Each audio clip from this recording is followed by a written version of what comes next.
education is one of the most powerful forms of hope.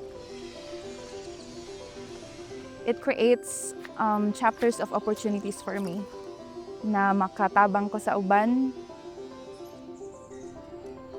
Not only for myself, but for my family and for the people that I wanted to help in the future. So, mo ng education sa ko, isa mo na siya bridge, tulay para mahimong better ang life. I have less hope before, but because of the people who supported me, I became hopeful. And I want to share that hope to others also, especially to my students and to the people around me.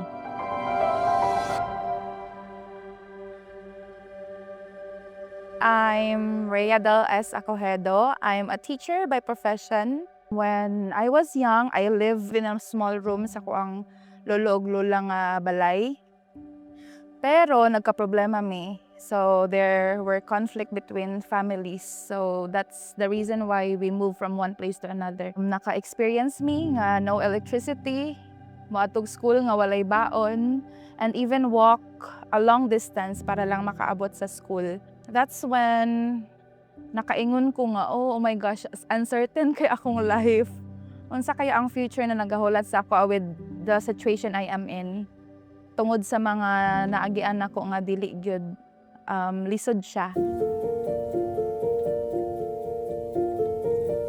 Hope began to change when I realized that my life situation did not define my future. I became a scholar at Community Resource Center and of course the Haven of Hope Orphanage. I also became one of the supported students. And with that, may mga tao na nag-encourage sa Cua, motivated me to be better and nag-support sa ako financially para makapadayon kong eskwela. Ay na mga tao na nag-lead sa ako into faith. So, mao gid na ang pinakadako nga natabang nila sa ako na makaila ko kang Jesus.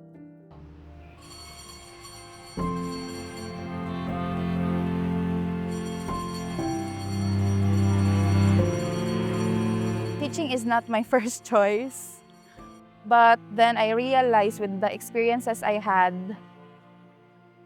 me being exposed with a lot of children, especially katong nana ko diri sa orphanage, that's when I asked the Lord, asa gyud ko nimo ibutang, Lord? Unsa gyud ang goal? Unsa ang akong purpose? My cousin encouraged me na if I want to use my talent, my gifts, I had to pursue education. Mao nang nag-teacher ko. Because I want to inspire others. I want to guide them to shape young minds. And also, I can relate to learners nga gusto gyud mo eskwela ug mopadayon na makabuot ilang dreams. I see pieces of me in them because especially during my first year in teaching, I can see learners who strive hard moadtog school even without baon. I see a lot of potential in them. So kung na ako'y matabang para sa ilaha, buhaton ako. One thing that I learned along the way was that your life circumstances does not define the future that awaits you.